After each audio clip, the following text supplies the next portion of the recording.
Subscribe कीजिए KYB blog channel को और बेल आइकन दबाइए लेटेस्ट वीडियो सबसे पहले देखने के लिए। ओके हमारे लास्ट सेशन में हमने आपके साथ कैश बुक, बैंक बुक और बैंक रिकन्सिलिएशन स्टेटमेंट डिस्कस किया था।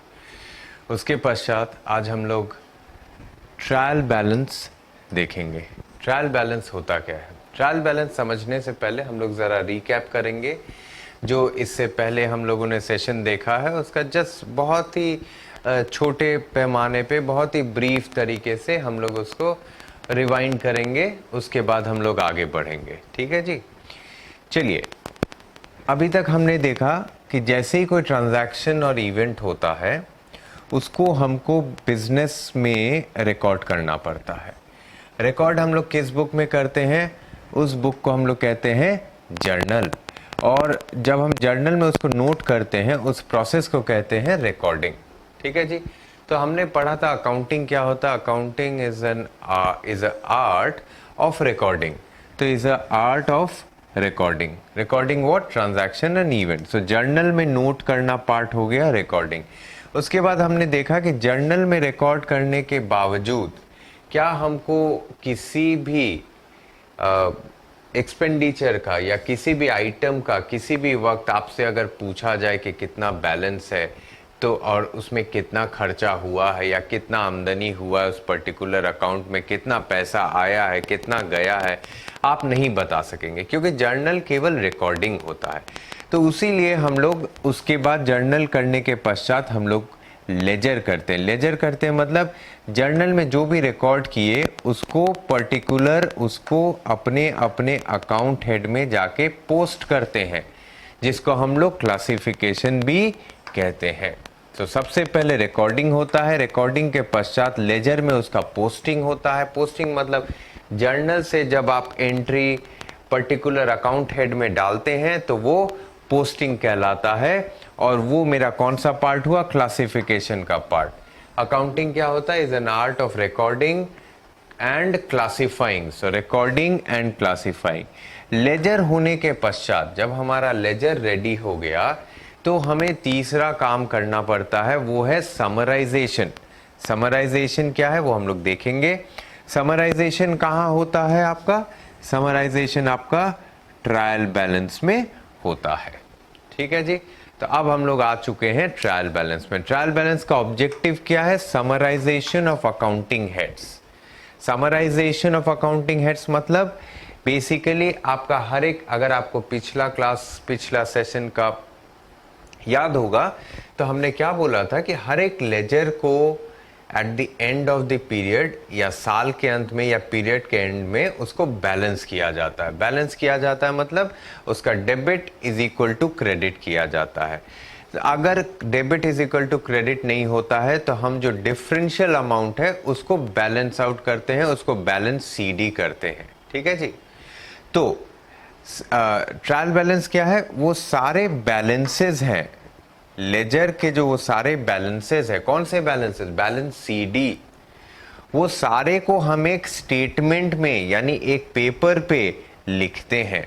ठीक है, फिर से वो जितने भी लेजर अकाउंट्स हैं आपके, वो सारे लेजर अकाउंट्स के बैलेंसेस को, ठीक है जी, बैलेंसेस यानी बैलेंस सीडी को एक स्टेटमेंट के तौर पे प्रेजेंट करते हैं। स्टेटमेंट के तौर पे मतलब आप उसको एक पेपर पे प्रेजेंट करते हैं। वही स्टेटमेंट जो होता है उसको ट्रायल बैलेंस कहते हैं। हम लोग आगे देखेंगे उसको कैसे करते हैं, बहुत सिंपल है। बट फिलहाल इतना समझ लीजिए ट्रायल बैलेंस में हम लोग क्या रखते हैं। ट्रायल बैलेंस में हम लोग सारे लेजर के बैलेंसेस को डालते हैं। रिकॉर्डिंग हो गया ट्रांजैक्शन का, रिकॉर्डिंग के बाद पोस्टिंग हो गया। पोस्टिंग यानी जर्नल से आपने ट्रांजैक्शन को लेजर में ट्रांसफर कर दिया, लेजर में बैलेंस किया। हर एक अकाउंट को बैलेंस करने के लिए आपको बैलेंस सीडी करना पड़ता है। और ट्रायल बैलेंस क्या होता है? वही बैलेंस सीडी का समरी, यानी एक स्टेटमेंट जिसमें सारे लेजर्स का आप बैलेंस सीडी प्रेजेंट कर रहे हैं। वो बैलेंस सीडी डेबिट बैलेंस भी हो सकता है, क्रेडिट बैलेंस भी हो सकता है। अगर आपको याद होगा डेबिट बैलेंस भी हो सकता है, क्रेडिट बैलेंस भी होगा।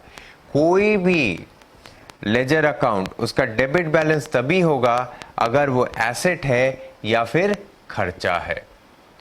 कोई भी लेजर अकाउंट का क्रेडिट बैलेंस तभी होगा अगर वो लायबिलिटी है या इनकम है। फिर से समझ लीजिए, लेजर का डेबिट बैलेंस कब होगा? अगर वो एसेट का अकाउंट है या खर्चे का अकाउंट है। क्रेडिट बैलेंस कब होगा? अगर वो लायबिलिटी का अकाउंट है या इनकम का अकाउंट है। ठीक है जी, ये आपका बेसिकली ब्रीफ है ट्रायल बैलेंस का, आपका बेसिक अंडरस्टैंडिंग है। सो ट्रायल बैलेंस का ऑब्जेक्टिव क्या होता है? जितना भी हमने लेजर क्रिएट किया है उसको समराइज करना, यानी उसको समरी तौर पे प्रेजेंट करना। समरी तौर पे मतलब सारे लेजर के बैलेंसेस को, वो डेबिट भी हो सकता है, क्रेडिट भी हो सकता है, उसको एक स्टेटमेंट के तौर पे प्रेजेंट करना। डेबिट कब होता है? जब एसेट या एक्सपेंस हो। क्रेडिट कब होता है? जब लायबिलिटी या इनकम हो। अब मेरा ऑब्जेक्टिव क्या है? हम ट्रायल बैलेंस बनाते क्यों है? So the prime objective of trial balance is to catch errors, यानी कोई भी मिस्टेक है अगर आपका अकाउंट्स में, तो उसको पकड़ने के लिए ट्रायल बैलेंस बनाते हैं। बट सारे गलतियां ट्रायल बैलेंस नहीं पकड़ पाती है। ट्रायल बैलेंस बहुत ही चुनिंदा गलतियां पकड़ती है, जैसे अरिथमेटिकल अगर मिस्टेक है या पार्शियल ओमिशन है। ये दो केसेस में ट्रायल बैलेंस वो गलती पकड़ेगा। बट देयर आर और भी ऐसी गलतियां हैं जो ट्रायल बैलेंस नहीं पकड़ पाता। वो क्या है, इसके पश्चात हम लोग देखेंगे। फिलहाल आप ये समझ लीजिए, ट्रायल बैलेंस का ऑब्जेक्टिव होता है गलतियां पकड़ना। कौन सी गलती? अरिथमेटिकल। अरिथमेटिकल यानी टोटलिंग में गड़बड़ हो गया, इस पेज से दूसरे पेज कैरी फॉरवर्ड करने में नंबर गलत लिखा गया, इस अकाउंट में 200 रुपया लिखा, उस अकाउंट में 20 रुपया लिखा। ये कैसा एरर है? Arithmetical error. पार्शियल ओमिशन यानी एक जगह डबल एंट्री सिस्टम में मैंने क्या बोला था? 2 अकाउंट हेड इफेक्ट होता है। कोई भी ट्रांजैक्शन पे 2 अकाउंट हेड इफेक्ट होता है। सो पार्शियल ओमिशन मतलब एक अकाउंट में आपने इफेक्ट दे दिया, दूसरे अकाउंट में इफेक्ट देना आप भूल गए। ठीक है जी, वो हो गया पार्शियल ओमिशन। हम लोग फर्दर डिटेल में देखेंगे। सो याद रखिएगा, जर्नल के पश्चात लेजर, लेजर के पश्चात ट्रायल बैलेंस। ट्रायल बैलेंस का मतलब क्या होता है? समराइजेशन। समराइजेशन मतलब जितना भी लेजर बैलेंसेस है उसको एक स्टेटमेंट के तौर पे प्रेजेंट करना है। मेरा ऑब्जेक्टिव क्या है? एरर पकड़ना। कौन से error? Arithmetical and partial omission. Okay, अभी हम लोगों ने ट्रायल बैलेंस का बेसिक अंडरस्टैंडिंग डेवलप किया था, कि बेसिक समझ हमने अभी ज्ञात किया कि होता क्या है, किसके पश्चात आता है। ठीक है, अभी हम लोग ट्रायल बैलेंस का फॉर्मेट देखेंगे। एक चीज जरा ध्यान दीजिएगा, ट्रायल बैलेंस हर समय एक पर्टिकुलर डे में बनता है, एक पर्टिकुलर दिन में बनता है। ट्रायल बैलेंस पीरियड के लिए नहीं बनता है। मतलब आपका trial balance for the period नहीं होगा। ट्रायल बैलेंस हर समय एज ऑन एज एट, यानी एक पर्टिकुलर तारीख के लिए बनेगा, कभी भी पीरियड के लिए नहीं बनेगा। ट्रायल बैलेंस का फॉर्मेट इसी तरीके से होता है। एक बड़ा कॉलम होता है जो अकाउंट हेड डिनोट करता है, और 2 छोटा कॉलम डेबिट और क्रेडिट।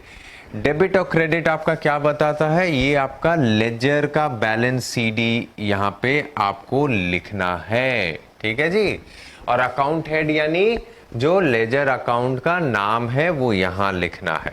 ठीक है, अब सपोज आपका क्या क्या हो सकता है, यहां पे मैंने 1 2 3 4 5 6 7 नॉर्मल लेजर्स लिए हैं, बट इसके अलावा बहुत से लेजर्स हो सकते हैं। वो बिजनेस पे डिपेंड करता है। छोटा बिजनेस होगा तो कम होगा, बड़ा बिजनेस होगा तो बहुत सारे लेजर अकाउंट होंगे, बहुत सारे अकाउंट हेड होंगे। चलिए, सबसे पहले प्लांट। प्लांट क्या होता है? प्लांट मतलब एक तरीके का आपका एसेट है। ठीक है जी, प्लांट जो होता है वो आपके बिजनेस के लिए एक तरीके का एसेट है। एसेट है तो उसका क्या बैलेंस होगा? अगर आपको पिछला सेशन याद होगा, हमने कहा था कोई भी एसेट होता है तो उसका डेबिट बैलेंस होता है। ठीक है जी, मशीनरी। मशीनरी क्या हुआ? बिजनेस के लिए एसेट है। क्यों? क्योंकि वो आप यूज करके आने वाले कई सालों तक इनकम या रेवेन्यू जनरेट कर सकते हैं, आपके लिए आमदनी जनरेट करने में मदद करेगा मशीनरी। तो मशीनरी क्या हुआ? आपका एसेट हुआ। एसेट यानी कौन सा बैलेंस होगा?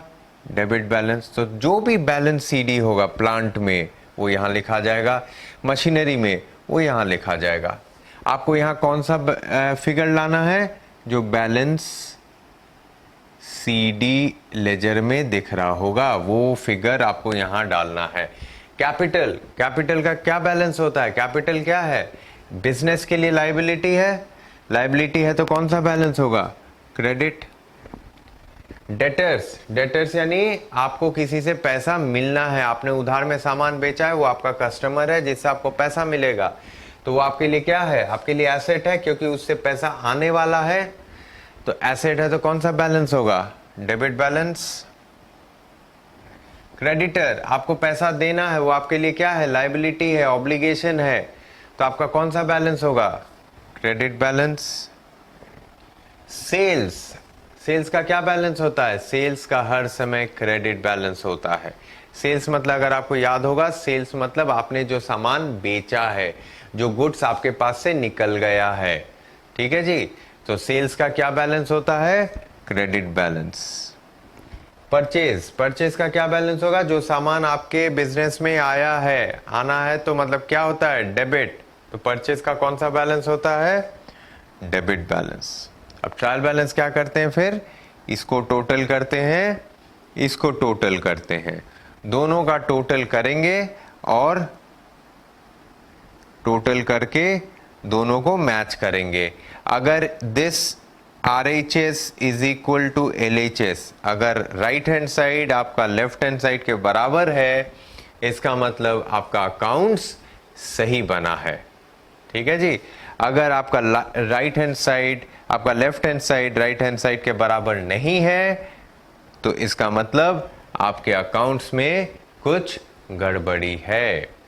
अब नेक्स्ट समझिए क्या होता है। सपोज करिए कि आपका डेबिट बैलेंस और क्रेडिट बैलेंस ट्रायल बैलेंस में बराबर नहीं है। सो फॉर एग्जांपल, आपका डेबिट का टोटल है 100 और क्रेडिट का टोटल है 90।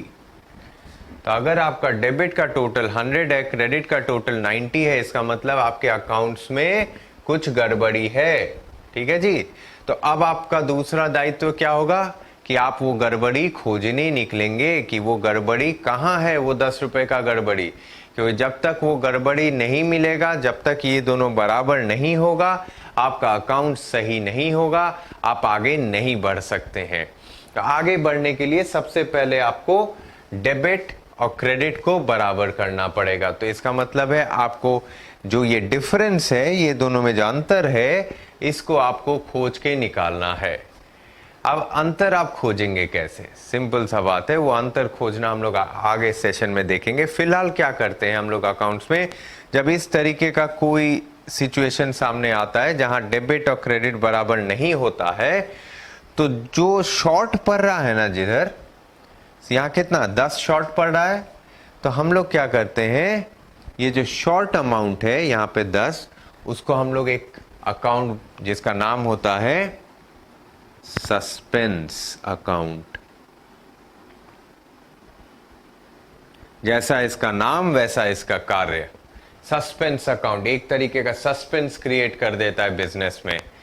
सो हम लोग ये 10 रुपया सस्पेंस अकाउंट में डाल देते हैं, टेम्पररी, यानी हर समय के लिए नहीं, एज ऑफ नाउ।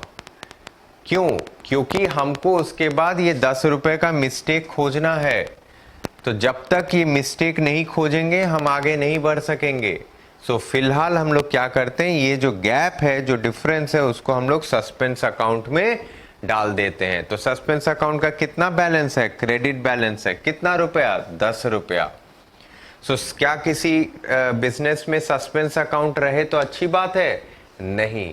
आपको किसी भी बिजनेस में कोई भी हालत में सस्पेंस अकाउंट नहीं रहना है, नहीं रखना है। आपको सस्पेंस अकाउंट किसी भी तरीके से आपको यहां से निकालना पड़ेगा। तो वो कैसे निकालते हैं? सब्सिक्वेंटली एरर्स, जो भी गलती है जिस कारण से ये 10 का फर्क पड़ रहा है, जैसे ही वो एरर्स सुधर जाएंगे, ऑटोमेटिकली आपका सस्पेंस अकाउंट खत्म हो जाएगा। ठीक है जी। ट्रायल बैलेंस का ऑब्जेक्टिव हमने क्या डिस्कस किया था आपके साथ? ट्रायल बैलेंस का जो मेरा उद्देश्य है, मेरा ऑब्जेक्टिव है, वो है गलतियां पकड़ना, एरर्स पकड़ना। तो अभी हम लोग क्या देखेंगे अकाउंट्स में कितने तरीके के एरर्स हो सकते हैं और कौन कौन सा एरर ऐसा है जो ट्रायल बैलेंस पकड़ सकता है और कौन कौन सा ऐसा एरर है जो ट्रायल बैलेंस नहीं पकड़ सकता, उसको आपको मैनुअली सारे अकाउंट्स को स्क्रूटनी करके सारे अकाउंट्स को एक के बाद एक देख के जांच करने के पश्चात ही आपको वो गलती मिलेगा। ठीक है जी।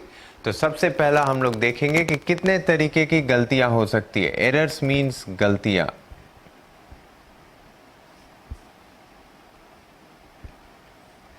ठीक है जी। एक है ओमिशन यानी छूटना, छूट जाना।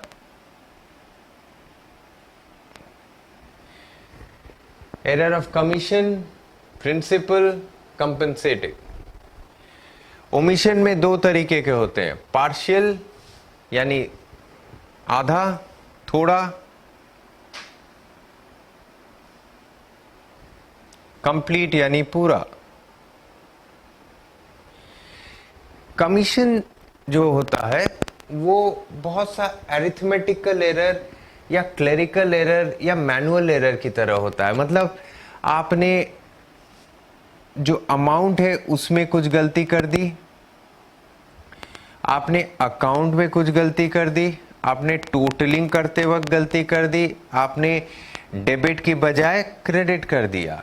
इस तरीके के एरर्स को हम लोग एरर ऑफ कमीशन में डालते हैं, यानी कमिट कर दिया। कमिट लिखते वक्त जो एरर आपने कमिट किया है, जो पोस्टिंग के वक्त जो एरर आपसे कमिट हो गया है। ठीक है।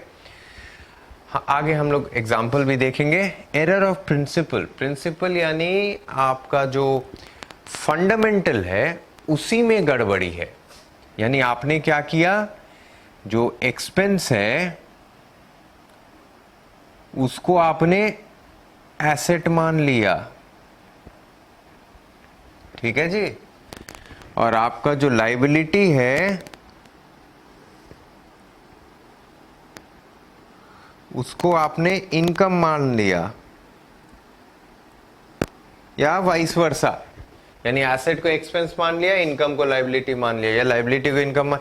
तो ये क्या है, जो आपका फंडामेंटल है उसी में गड़बड़ी है, जो आपका बेस है उसी में गड़बड़ी है, जो आपका प्रिंसिपल है उसी में गड़बड़ी है। कंपेंसेटिंग। कंपेंसेटिंग मतलब दो गलतियां होती है, दो गलतियां हैं। एक गलती जो दूसरा गलती है उसकी भरपाई कर देता है, उसकी भरपाई कर देता है। ठीक है जी। कंपेंसेट करना यानी भरपाई करना। दो गलतियां होती है, उसमें क्या होता है, एक गलती दूसरे गलती को का भरपाई कर देता है। हम लोग सब एग्जाम्पल देखेंगे, फिलहाल आप मतलब समझिए। ओमिशन मतलब छूट गया, थोड़ा छूट गया, आधा छूट गया, या पूरे तरीके से छूट गया। कमीशन मतलब आपने जब पोस्टिंग कर रहे थे, पोस्टिंग करते वक्त आपसे गलत अमाउंट लिखा गया, गलत अकाउंट में लिखा गया, गलत टोटलिंग हो गया, गलत साइड में आपने उसको डाल दिया। प्रिंसिपल यानी आपका फंडामेंटली गड़बड़ है, आपने खर्चा को एसेट मान लिया या एसेट को खर्चा मान लिया, आपने लायबिलिटी को इनकम मान लिया या इनकम को लायबिलिटी मान लिया। अगर आप एसेट को लायबिलिटी मानते हैं, ठीक है, ये बाद में देखेंगे, चलिए फिलहाल ये समझिए। एक्सपेंस को एसेट, एसेट को एक्सपेंस, लायबिलिटी को इनकम, इनकम को लायबिलिटी। कंपेंसेटिंग मतलब दो गलतियां होती है, एक गलती दूसरे गलती का भरपाई कर देता है और दोनों एक दूसरे को काट देता है।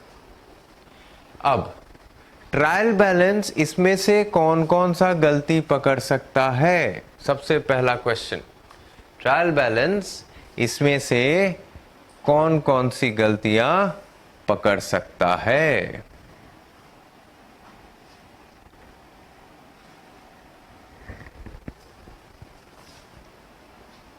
ठीक है जी।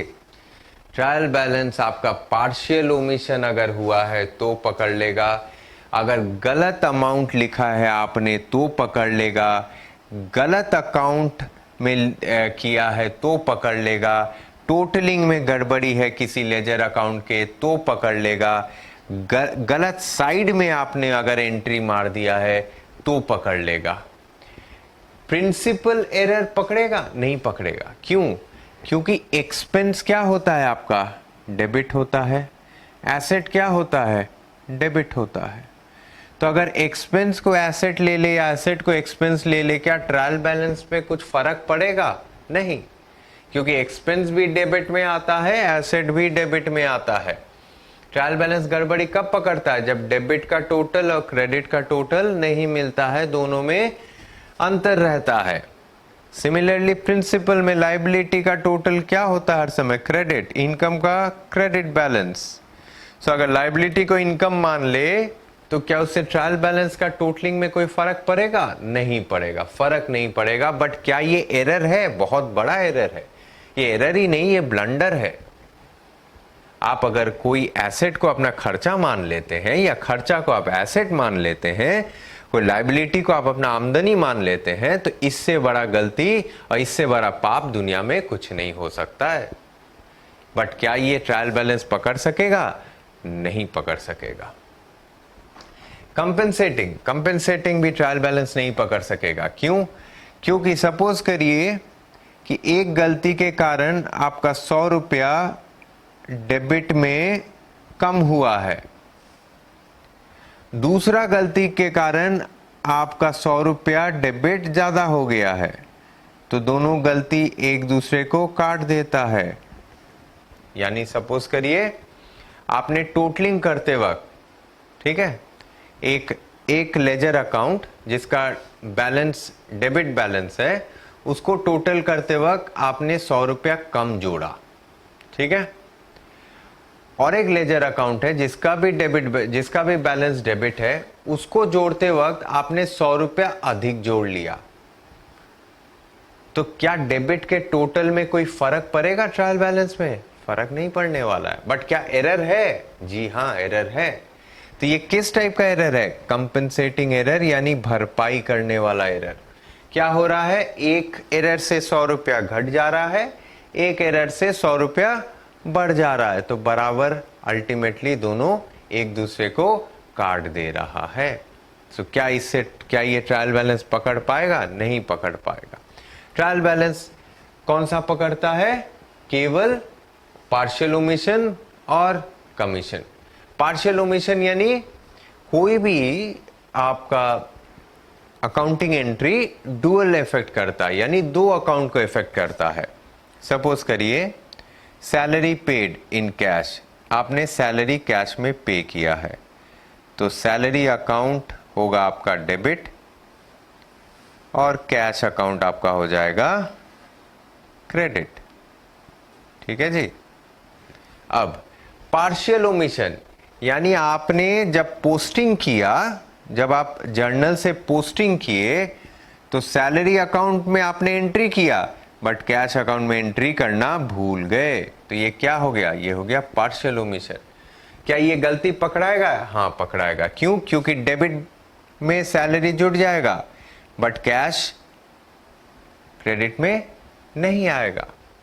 याद रखिएगा, कोई भी ट्रांजैक्शन का इक्वल डेबिट और क्रेडिट इफेक्ट होता है। Salary account debit to cash account, salary debit हुआ, कैश क्रेडिट हुआ। सो सैलरी अकाउंट आपने जब लेजर में पोस्ट किया तो सैलरी को डेबिट किया, बट कैश को क्रेडिट करना भूल गए। ये क्या हो गया? Partial omission. पूरा ओमिशन यानी आपने salary account debit to cash account, ये पूरा ही एंट्री आप खा गए, आप गोल कर गए। तो इससे क्या ट्रायल बैलेंस पे कोई फर्क पड़ेगा? नहीं पड़ेगा, क्योंकि वो ट्रांजैक्शन है ही नहीं, पूरे तरीके से आपने उसको खा लिया। अब आ जाते हैं कमीशन में। रॉन्ग अमाउंट, सैलरी, वही एग्जांपल लेते हैं, सैलरी टू कैश। सैलरी 100 रुपया है, कैश 100 रुपया है, बट जब आप सैलरी में पोस्टिंग करने गए आप 100 की जगह 150 ले लिए, तो आपका डेबिट 50 रुपया भारी हो गया क्रेडिट से। तो क्या ट्रायल बैलेंस इफेक्ट होगा? ट्रायल बैलेंस 50 रुपया ज्यादा रहेगा। रॉन्ग अकाउंट, ठीक है जी। आप सैलरी की जगह आपने आपको सैलरी अकाउंट डेबिट करना था, आपने सेल्स अकाउंट को इफेक्ट दे दिया। आपने सैलरी अकाउंट को इफेक्ट देना था, आपने सेल्स अकाउंट को इफेक्ट दे दिया। क्या ट्रायल बैलेंस पे फर्क पड़ेगा? पड़ेगा। रॉन्ग टोटल, ठीक है जी। सैलरी अकाउंट का जब आप लेजर बैलेंस का टोटल करने लगे तो बैलेंस सीडी निकालते वक्त आपने टोटलिंग में 50 रुपए का गलती टोटल कर लिया। तो क्या ये गलती ट्रायल बैलेंस पकड़ेगा? हाँ जी, पकड़ेगा। आपका जो डेबिट होगा जो सैलरी के कारण, वो आपका 50 रुपए कम या ज्यादा जो गलती आपने किया उसके अकॉर्डिंग दिखाएगा। रॉन्ग साइड, यानी आपको सैलरी को जब आप पोस्टिंग कर रहे हैं सैलरी अकाउंट में, डेबिट क्रेडिट, तो आपको इधर डालना था कैश 100 रुपया, आपने क्या कर दिया, गलती से इधर डाल दिया। तो क्या इससे आपका ट्रायल बैलेंस इफेक्ट होगा? होगा। रॉन्ग साइड, यानी इस तरफ आपको डालना था, आपने इस साइड एंट्री मार दिया। प्रिंसिपल आप समझ ही गए हैं। आपका खर्चा है उसको आपने एसेट मान लिया, यानी सैलरी है उसको आपने एसेट में इंक्लूड कर दिया। तो क्या इससे आपका ट्रायल बैलेंस पे कोई फर्क पड़ेगा? नहीं पड़ेगा। बट अगर कोई सिमिलरली अगर कोई लायबिलिटी को आप इनकम मान लेते हैं तो इससे क्या ट्रायल बैलेंस पे फर्क पड़ेगा? नहीं पड़ेगा। कंपेंसेटिंग एरर जैसे हमने डिस्कस किया था, कंपेंसेटिंग एरर क्या होता है? सपोज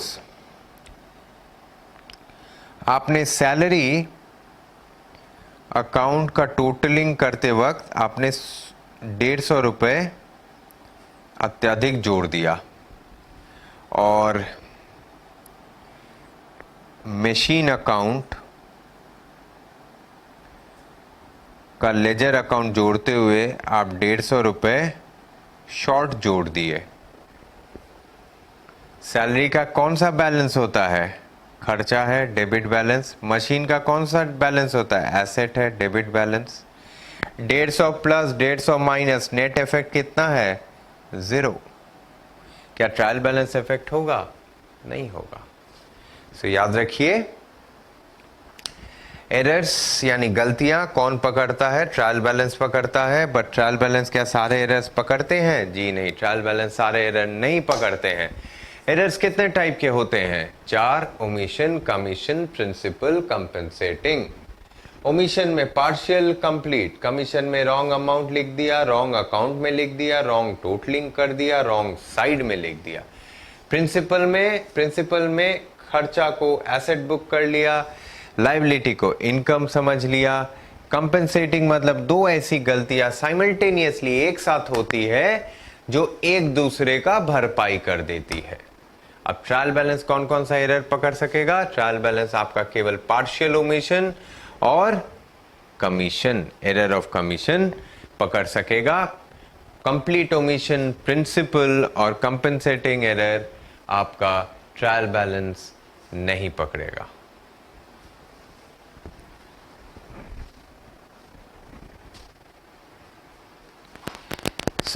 अभी हम लोगों ने क्या देखा?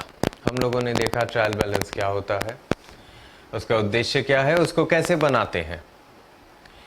उसको बनाने के पश्चात उसका उद्देश्य जो हमने देखा वो था एरर्स या गलतियां पकड़ना। फिर हमने देखा कि अकाउंट्स में कितने तरह की गलतियां हो सकती है और ट्रायल बैलेंस आपका कौन कौन सा एरर पकड़ सकता है। अब सपोज करिए, मान लेते हैं कि गलती हुई है और वो गलती आपने पकड़ लिया। अब जो प्रश्न उठता है वो ये है कि वो गलती को आप सुधारेंगे कैसे। तो अभी हम लोग वही डिस्कस करने वाले हैं कि रेक्टिफिकेशन ऑफ एरर्स यानी गलती को कैसे सुधारे। तो उसका 4 स्टेप है, ठीक है जी। पहला, सबसे पहले आप ये सोचिए कि गलती हुई है। अपने से पूछिए, क्या गलती हुई है? अगर इसका जवाब हां में आता है, हां, तो फिर आप नीचे आइए, अपने को दूसरा सवाल पूछिए कि जो गलती हुई है उसका एंट्री क्या किया आपने, गलत एंट्री क्या हुआ है, गलती क्या हुई है। जब आपको इसका जवाब मिल जाएगा तब आप नीचे आएंगे, आप पूछेंगे अच्छा गलत एंट्री वो थी तो सही एंट्री क्या होना चाहिए था। इसका भी जवाब जब आपके पास आ जाएगा तब आप मूल या चौथे सवाल पे जाएंगे कि अब मुझे गलत से सही में जाने के लिए मुझे यहां क्या करना है। चार सवाल आपको अपने से पूछने हैं। सबसे पहला सवाल, क्या गलती हुई है। दूसरा सवाल, गलत एंट्री क्या हुआ है। तीसरा, सही क्या होता। चौथा, गलत से सही कैसे करें। इसको समझने के लिए हम लोग एग्जाम्पल देखेंगे। आपके मॉड्यूल हो, आपके वेबसाइट पे मॉड्यूल होगा, उसी का पेज नंबर 49 हम लोग डिस्कस कर रहे हैं, जिसका हेडिंग है रेक्टिफिकेशन ऑफ एरर्स। उसमें सबसे पहला क्या कह रहा है, पहला सवाल है, an amount of ₹2000 withdrawn by the proprietor for his personal use has been debited to trade expense account। इसका मतलब ये है कि 2000 रुपए प्रोप्राइटर ने अपने पर्सनल यूज के लिए निकाला। ठीक है जी, पर्सनल यूज के लिए निकाला, उसको हमने कहां डेबिट कर दिया, उसको हमने एक्सपेंस अकाउंट में डेबिट कर दिया। ठीक है जी। प्रोप्राइटर ने अपने पर्सनल यूज के लिए सामान निकाला। अगर आप पिछले क्लास को रिवाइज करेंगे तब आपको याद आएगा कि अगर प्रोप्राइटर कोई सामान या कैश अपने पर्सनल यूज यानी अपने घर के उपयोग के लिए या अपने पर्सनल उपयोग के लिए निकालता है तो उसको हम लोग ड्रॉइंग कहते हैं। ठीक है जी। चलिए, तो क्या गलती हुई है? हाँ जी, हुई है, क्योंकि प्रोप्राइटर ने अपने पर्सनल यूज के लिए निकाला, उसको मैंने बिजनेस का खर्चा मान लिया। पहला सवाल, क्या गलती हुई है? हाँ जी, हुई है। गलती क्या हुई है? गलती ये हुई है कि हमने एक्सपेंस अकाउंट डेबिट किया टू कैश। गन्ने में से क्या निकाला है मैंने? कैश निकाला है। ठीक है जी। तो मैंने एंट्री क्या पास किया है? Expense account debit to cash. ये है गलत एंट्री जो आपने पास किया है, यानी इस क्वेश्चन ने पास किया है। सही क्या होना चाहिए था? सही होना चाहिए था drawing account debit to cash. ठीक है जी। सही क्या होना चाहिए था? Drawing account debit to cash. अब आपके पास गलत एंट्री भी है और आपके पास सही एंट्री भी है। अब आपको क्या देखना है कि मैं इस गलत को सही कैसे करूं। तो अगर आप ध्यान देंगे तो कैश दोनों जगह सेम है, यानी कैश का एंट्री सही हुआ है। कैश में कोई आपको अंतर नहीं करना है। आपको क्या करना है? आपको केवल एक्सपेंस और ड्राइंग में ही हेर फेर करना है। कैसे अदल बदल करिएगा? बहुत सिंपल है। एक्सपेंस अकाउंट डेबिट, आपको एक्सपेंस अकाउंट डेबिट को हटाना है, एक्सपेंस अकाउंट को हटाना है। अकाउंट्स में याद रखिएगा, कभी भी कोई भी एंट्री को डिलीट नहीं करते हैं। याद रखिएगा, अकाउंट्स में एंट्रीज डिलीट नहीं किया जाता है। अगर डिलीट किया जा सकता तो यहाँ पे हम इसको मिटा के ड्राइंग अकाउंट लिख सकते थे, बट अकाउंट्स में आप मिटा नहीं सकते हैं। तब आप क्या कर सकते हैं? आपको इसको हटाना है। तो सपोज करिए ये 100 रुपए से डेबिट है, तो आपको 100 रुपए इस डेबिट निकालना है। तो क्या करेंगे? इसको आप क्रेडिट करेंगे। कितने से? 100 रुपए से। डेबिट 100 रुपया, क्रेडिट 100 रुपया, दोनों कट गया। अब आपको डेबिट किससे करना चाहिए था? ड्राइंग से।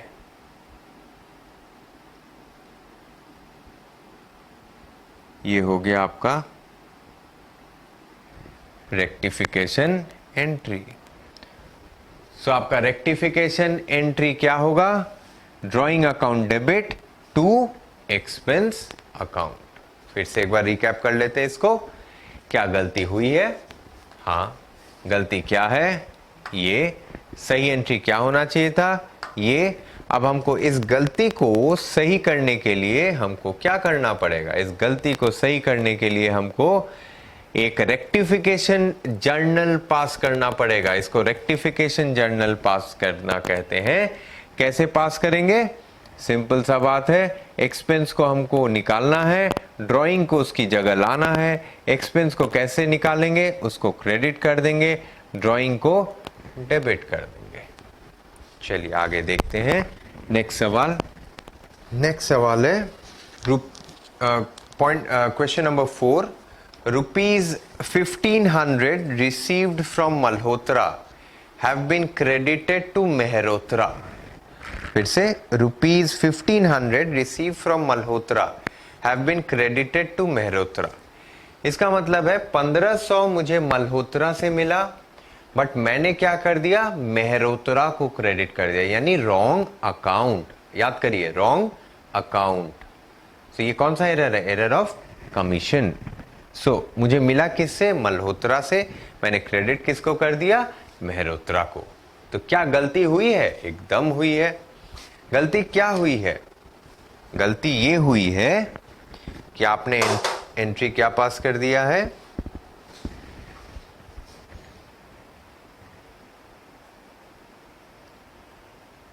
Cash account debit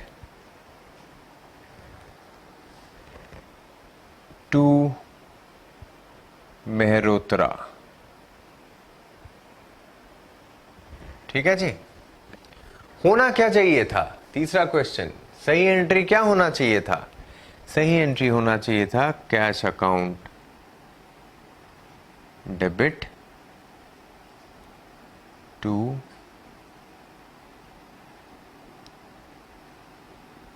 Malhotra. Salary account debit to Malhotra. ठीक है। तो क्या गलती हुई है? हाँ, गलत एंट्री क्या है? Cash account to Mehrotra. सही एंट्री क्या होना चाहिए था? Cash account to Malhotra. अब इस गलत को कैसे सही करेंगे? तो मेहरोत्रा को हमको हटाना है। फिर याद रखिएगा, अकाउंट्स में डिलीट नहीं करते हैं, अकाउंट्स में मिटाते नहीं है। मेहरोत्रा को हमको हटाना है और मल्होत्रा को उसकी जगह लाना है। मेहरोत्रा क्या हो गया? क्रेडिट हो गया है। उसको हटाने के लिए हमको उसको क्या करना पड़ेगा? डेबिट करना पड़ेगा। सो मेहरोत्रा हो जाएगा आपका डेबिट और टू मल्होत्रा। ये हो गया आपका रेक्टिफिकेशन जर्नल। ठीक है जी। क्योंकि आप देखेंगे कैश दोनों तरफ सही जगह है, कैश में कोई गड़बड़ी नहीं है। गड़बड़ी क्या हो गई है? मल्होत्रा की जगह मेहरोत्रा में चली गई एंट्री। तो आपको मेहरोत्रा को निकालना है, मल्होत्रा को लाना है।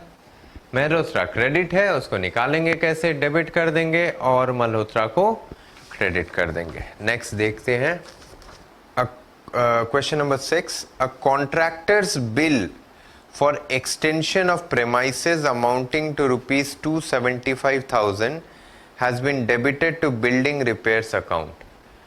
यानी आपका बिल्डिंग है, ठीक है, उसको आपने बढ़ाया है। ठीक है, आपने अपने प्रेमाइसेस को यानी आपने अपने बिल्डिंग को बढ़ाया है, उसको एक्सटेंड किया है। उसमें खर्चा आया है 2,75,000 रुपया। तो वो जो खर्चा आया है आपने उसको रिपेयर्स में डाल दिया है। सबसे पहले क्या गलती हुई है? सबसे पहले आपको ये सोचना पड़ेगा कि अगर आपका बिल्डिंग एक्सटेंशन का बात हो रहा है, इसका मतलब सपोज करिए ये आपका घर है, ठीक है जी, पहले ये घर था, आपने क्या किया, ऊपर और एक घर बना लिया, या इधर एक और रूम बना लिया। ठीक है जी।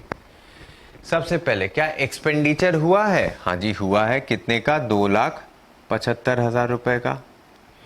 ये कौन सा एक्सपेंडिचर है? कैपिटल एक्सपेंडिचर की रेवेन्यू एक्सपेंडिचर? अब ये जो 2,75,000 हुआ है, इससे क्या हुआ? इससे एक नया पोर्शन बना, आपका बिल्डिंग एक्सटेंड हो गया।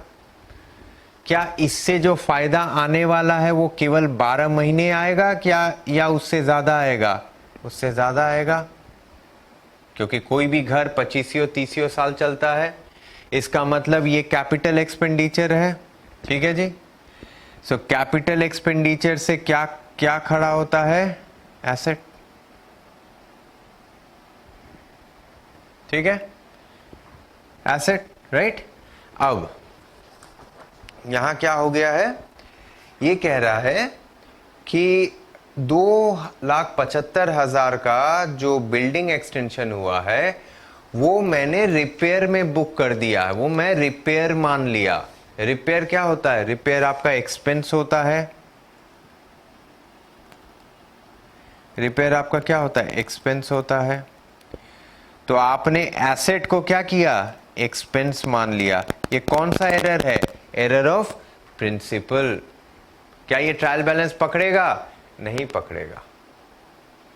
ये कब पकड़ाता है? जब आप अकाउंट्स में वाउचर के साथ 1 by 1 सारे एंट्री को चेक करते हैं, तब जाके ये पकड़ाता है। ठीक है, चलिए।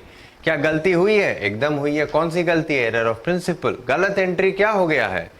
आपने रिपेयर अकाउंट को डेबिट कर दिया है। ठीक है जी, टू कैश। सही क्या होता? सही होता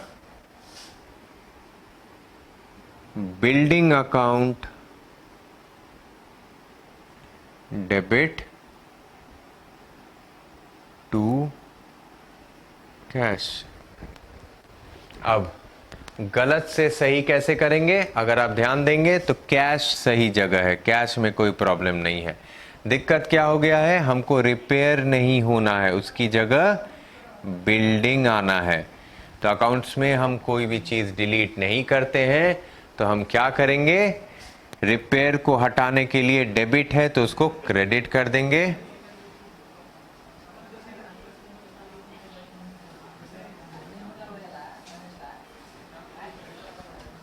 और डेबिट कर देंगे बिल्डिंग अकाउंट को। ये हो गया आपका रेक्टिफिकेशन जर्नल एंट्री। तो याद रखिएगा, सबसे पहला सवाल आपको पूछना है क्या गलती हुई है। उसका जवाब अगर हाँ में आता है तो आपको पूछना गलत एंट्री क्या हुई है, वो पता चल जाएगा। फिर आपको पूछना सही एंट्री क्या है, और गलत से सही कैसे करेंगे, वो होता है आपका रेक्टिफिकेशन जर्नल एंट्री। लास्ट हम लोग देखेंगे number 8। A bill of rupees 2,000 for old office furniture sold to SETI was entered in sales day book। यानी फर्नीचर बिका है 2,000 रुपए का, वो किस में एंट्री हो गया है? सेल्स में। ठीक है जी। सेल्स क्या होता है? सेल्स मतलब गुड्स बिका। फर्नीचर बिकना और गुड्स बिकने में क्या अंतर है? फर्नीचर होता है आपका एसेट, गुड्स जो होता है वो जिसमें आप ट्रेड करते हैं, यानी जो जिसमें आप खरीद बिक्री करते हैं। सो आप फर्नीचर अगर बेचते हैं और जिस गुड्स में आप ट्रेड करते हैं उसका खरीद बिक्री करते हैं, तो क्या दोनों बराबर है? नहीं। यहां पे क्या हुआ है? फर्नीचर बिका है 2,000 रुपए का, लेकिन वो एंट्री कहां हो गया है? सेल्स में। सो क्या गलती हुई है? हाँ, गलत हुआ क्या है? गलत ये हुआ है कि सेठी अकाउंट डेबिट टू सेल्स हो गया है। ठीक है जी। सही क्या होना चाहिए था? सही होना चाहिए था Sethi account debit to furniture.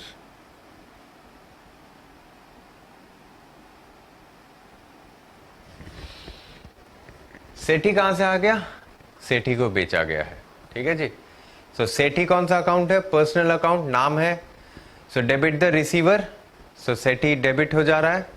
So Sethi account debit to sales. ये हो गया गलत एंट्री। सही एंट्री क्या होना चाहिए था? Sethi account debit to furniture account. अब आप ध्यान दीजिएगा, यहां पे सेठी में कोई दिक्कत नहीं है, दिक्कत है सेल्स नहीं होना चाहिए था, उसकी जगह फर्नीचर होना चाहिए था।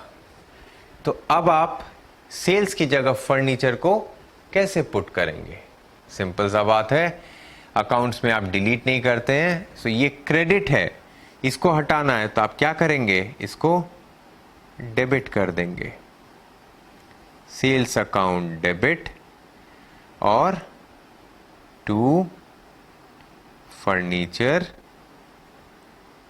Account.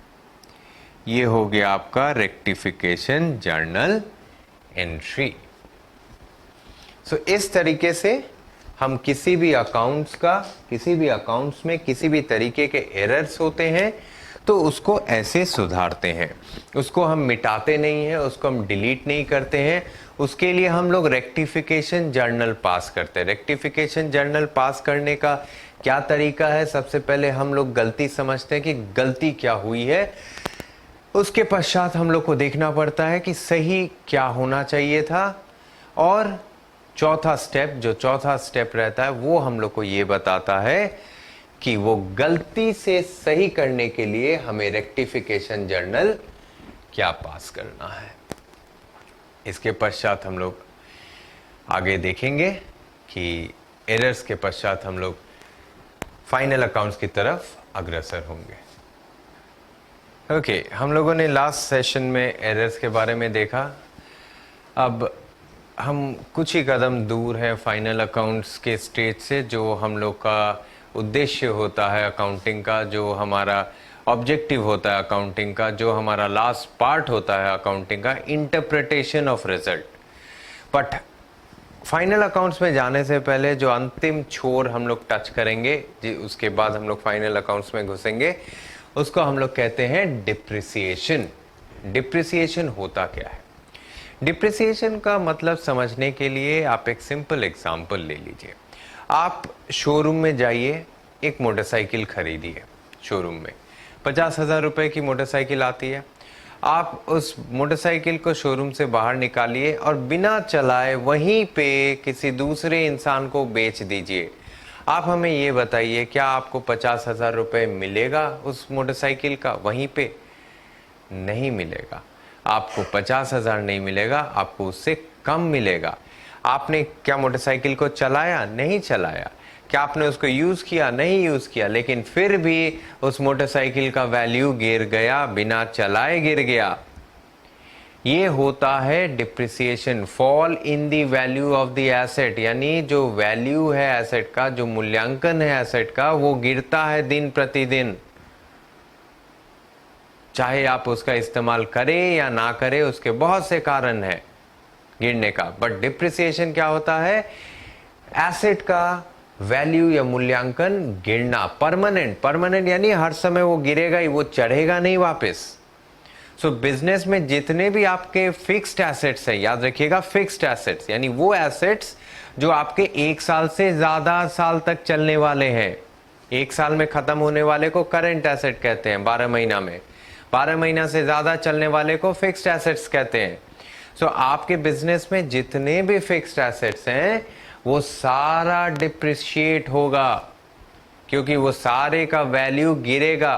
Permanent fall in the value of the asset, वो value of the asset permanently गिरेगा। केवल एक एसेट ऐसा है जो डिप्रिशिएट नहीं होता है। आप बता सकते हैं कौन सा एसेट है? वो है लैंड। लैंड अगर आपके बिजनेस में है, लैंड का वैल्यू कभी नहीं गिरता है, लैंड का वैल्यू हर समय अप्रिशिएट करता है। सो अदर देन लैंड बाकी जितने भी एसेट्स हैं वो सब डिप्रिशिएट होंगे। क्या कारण है डिप्रिसिएशन का, अब हम लोग वो देखेंगे। सबसे पहला कारण है वेयर एंड टेयर, यानी अगर आप उसका इस्तेमाल करते हैं, जितना ज्यादा इस्तेमाल करेंगे उतना ज्यादा अत्यधिक डिप्रिसिएशन होगा। आप अगर एक गाड़ी खरीदते हैं, उसको 30,000 किलोमीटर चलाते हैं, तो आपको जो वैल्यू मिलेगा उस गाड़ी को बेचने में, क्या आप वही गाड़ी को 15,000 किलोमीटर चलाएंगे तो क्या वही वैल्यू मिलेगा? जी नहीं। अगर आप कोई गाड़ी 15,000 किलोमीटर चलाते हैं तो आपको उसका वैल्यू ज़्यादा मिलेगा, यानी ज़्यादा आप उसका इस्तेमाल करेंगे, उसका वैल्यू ज़्यादा तरीके से नीचे जाएगा। ऑब्सोलेसेंस आजकल कोई एम्बेसडर वगैरह खरीदता है? नहीं खरीदता है। क्यों? क्योंकि आउटडेटेड हो गया है। क्या आजकल कोई i1 प्रोसेसर कंप्यूटर में लगाता है? नहीं लगाता। क्यों? आउटडेटेड हो गया है। आजकल कोई बटन वाला फ़ोन खरीदता है? नहीं खरीदता। क्यों? क्योंकि वो आउटडेटेड हो गया, उसको हम लोग ऑब्सोलेसेंस कहते हैं। तो अगर आप सबसे i5 लैपटॉप आज खरीद लेते हैं, बट क्या आपको लगता है ये i5 लैपटॉप आपको 1 साल बाद दाम वही रहेगा या गिरेगा? क्योंकि अगले साल तक i7, i8, i9, i10 कुछ भी आ सकता है। उसके कारण क्या होता है, आपका जो एसेट जो आप लिए हैं i5, उसका दाम या वैल्यू गिर जाएगा। पैसेज ऑफ टाइम, समय बीतने के अकॉर्डिंग 10 साल पुराना एसेट या 20 साल पुराना एसेट, किसका वैल्यू ज़्यादा गिरेगा? जो 20 साल पुराना है। क्यों? क्योंकि पैसेज ऑफ टाइम। तो ये 3 मुख्य कारण है डिप्रिसिएशन के, और भी कारण है, बट ये 3 मुख्य कारण है जिस कारणवश आपका एसेट का जो मूल्यांकन है, जो वैल्यू है, वो परमानेंट तरीके से गिरता है। अब डिप्रिसिएशन करने का मेरा ऑब्जेक्टिव क्या है, मेरा उद्देश्य क्या है? डिप्रिसिएशन का मेरा उद्देश्य है, मेरा जो ऑब्जेक्टिव है वो है कि जब मेरा एसेट का लाइफ खत्म हो जाए, जब मेरा एसेट एकदम चलने लायक ना रहे, जब मेरा एसेट एकदम ठप पड़ जाए, मशीन ठप पड़ गया, गाड़ी ठप पड़ गया, तो मेरे पास इतना पैसा रहे कि हम उस गाड़ी के बजाय दूसरा गाड़ी खरीद सके, उस मशीन के बजाय दूसरा मशीन ला सके। ये हमारा उद्देश्य है डिप्रिसिएशन का। ठीक है जी, फिर से एक बार देख लेंगे। डिप्रिसिएशन क्या है? परमानेंट फॉल किसका? एसेट का वैल्यू का। क्यों? Wear and tear, obsolescence, passage of time. Land को छोड़ के, लैंड कभी डिप्रिशिएट नहीं करता। ऑब्जेक्टिव क्या है? मेरे पास जब वो एसेट का लाइफ खत्म हो जाए तो हमारे बिजनेस में इतना पैसा रहे कि वो एसेट को हम सब्स्टिट्यूट कर सके या उसकी जगह दूसरा एसेट खरीद सके। अब डिप्रिसिएशन चार्ज करने का 2 तरीका है। एक है स्ट्रेट लाइन मेथड, दूसरा है diminishing balance method. Straight line method में एक फिक्स्ड अमाउंट एवरी ईयर घटता है और वो एसेट का जो कॉस्ट है उसको 0 ले जाता है या फिर स्क्रैप वैल्यू पे। स्क्रैप वैल्यू यानी जब आप रद्दी के भाव बेचते हैं, ठीक है, रद्दी का भाव is nothing but scrap value. So एक फिक्स्ड अमाउंट एवरी ईयर घटता है, घटते घटते वो एसेट का जो कॉस्ट होता है वो उसको 0 कर देता है या स्क्रैप वैल्यू पे ले आता है। जैसे सपोज करिए एसेट का दाम है 10,000 रुपया, उसका स्क्रैप वैल्यू है 0, उसका लाइफ है 5 साल, यानी वो एसेट जो आपने 10,000 रुपया में लिया है वो रद्दी के भाव 0 में बिकेगा और वो 5 साल चलेगा, यानी 5वें साल बाद उसका रद्दी भाव कितना हो जाएगा? 0। तो हम उस एसेट को कितना रेट पे डिप्रिशिएट करेंगे, कितना मेरा डिप्रिसिएशन होगा वो उस एसेट का? तो मेरा कॉस्ट 10,000 माइनस स्क्रैप जो कि 0 डिवाइडेड बाई 5, यानी हमको उस एसेट को हर एक साल 2,000 डिप्रिशिएट या माइनस करते रहना पड़ेगा। यानी 0 साल, यानी जिस साल आपने उसको खरीदा उस साल कितना वैल्यू होगा? 10,000। 1 साल के अंत तक उसका वैल्यू कितना हो जाएगा? 8,000। कैसे? 10,000 में से 2,000 निकल जाएगा। दूसरे साल के अंत तक 6000 कैसे, 8000 में से 2000 निकल गया। तीसरे साल के अंत तक 4000 कैसे, 6 में से 2000 निकल गया।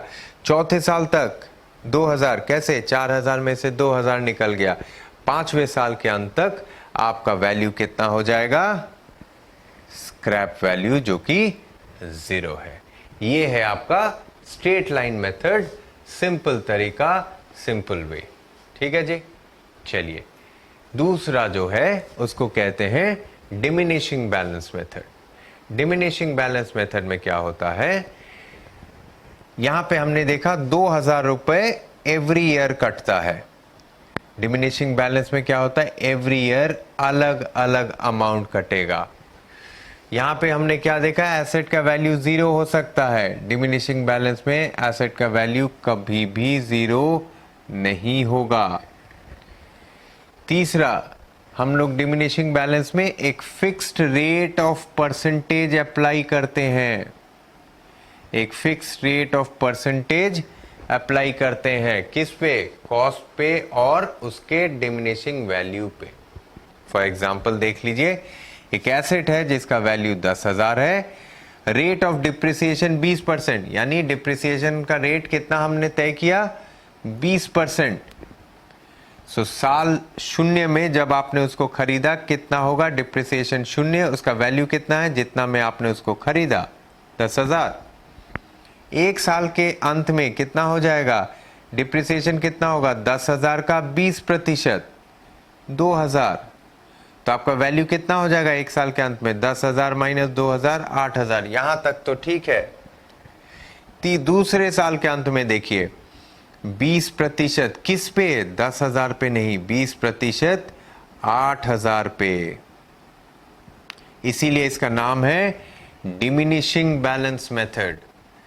यानी आपका जो बैलेंस है वो हर साल घटते जाएगा और डिप्रिसिएशन रेट हम लोग इस पे लेंगे, हर साल के वैल्यू पे लेंगे, ना कि कॉस्ट पे लेंगे। सो 8,000 पे 20% कितना हो गया डिप्रिसिएशन वैल्यू, 1,600। एसेट का वैल्यू कितना हो गया दूसरे साल के अंत में, 8,000 माइनस 1,600, 6,400। तीसरे साल के अंत में 6,400 पे 20% कितना आता है, 1,280।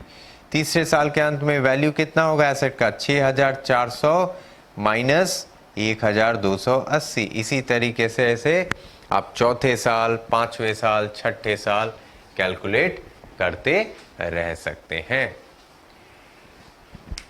दो तरीका है मेथड ऑफ डिप्रिसिएशन का, एक हो गया स्ट्रेट लाइन मेथड, एक हो गया diminishing balance method. Straight line method में याद रखिएगा एक फिक्स्ड अमाउंट है जो एवरी ईयर घटता है। आपका स्क्रैप वैल्यू या तो आपका जो वैल्यू ऑफ द एसेट है उसको 0 कर देगा या स्क्रैप पे ले जाएगा, स्क्रैप वैल्यू पे ले जाएगा। डिमिनिशिंग बैलेंस मेथड में कभी भी 0 नहीं होगा वैल्यू ऑफ द एसेट। क्या करते हैं हम लोग, एक fix rate of percentage apply करते हैं किस पे, वैल्यू ऑफ द एसेट पे। यहां कॉस्ट है, यहां वैल्यू ऑफ द एसेट पे। डिफरेंट अमाउंट रहेगा एवरी ईयर। यहां फिक्स्ड अमाउंट है 2,000 एवरी ईयर, यहां एवरी ईयर अलग अमाउंट है। पहला ईयर 2,000, दूसरा ईयर 1,600, तीसरा ईयर 1,280। यहां कैसे करते हैं, 10,000 कॉस्ट है, रेट 20% है, तो पहला साल 10,000 पे 20%, दूसरा साल 8,000। 8,000 कहां से आया, पहला साल का वैल्यू, पहला साल के अंत में एसेट का जो वैल्यू है उस पे 20%। 6,400 पे 20%, 1,280। और इसी तरीके से हम लोग डिमिनिशिंग बैलेंस मेथड बनाते हैं। ये था आपका डिप्रिसिएशन कैलकुलेट करने का तरीका। डिप्रिसिएशन एक बहुत ही इम्पॉर्टेंट पार्ट है कोई भी एसेट का, कोई भी बिजनेस का, क्योंकि हर एक एसेट डिप्रिशिएट करता है, हर एक एसेट का वैल्यू गिरता है और साल और मशीन का जिंदगी लाइफ खत्म होते होते आपके पास इतना फंड आ जाना चाहिए कि मशीन जैसे ही ठप पड़ जाए आप दूसरा मशीन ला सके। इसमें क्या हो रहा है देखिए, हर साल आप 2,000 डिप्रिसिएशन चार्ज कर रहे हैं, जिससे क्या हो रहा है आपके पास 2,000 बचते जा रहा है एवरी ईयर। तो 5वें साल के अंत में आपके पास कितना बचेगा? 10,000 रुपया। मशीन खराब होगा, आप मशीन को बदल सकते हैं।